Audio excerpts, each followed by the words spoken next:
Kain tayo, idol.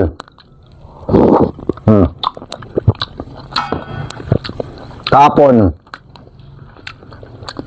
nakita ko ng ano dati, yung kasamahan ko sa ba, sa sundalo, sa division ng Maulong.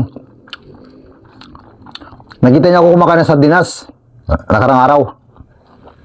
Sabi sa akin, yan ba yung retired na army? Ang pagkain mo, sardinas lang. Sabi niya. Grabe naman, sabi ko. Piniliwanag ko sa kanya.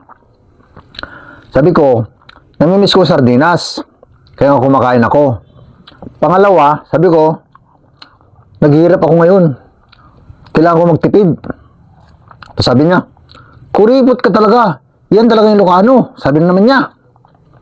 Sabi ko naman, meron palang buhay ngayon. Sabi ko, kasi yung pension ko sa army, naubos.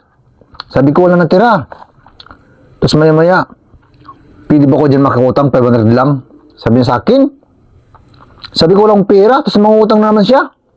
Grabe talaga. Hindi talaga niniwala sa akin na wala akong pera. Iwan ko mga idol. Ano kaya tingin sa mukha ko? Bangko? Idol?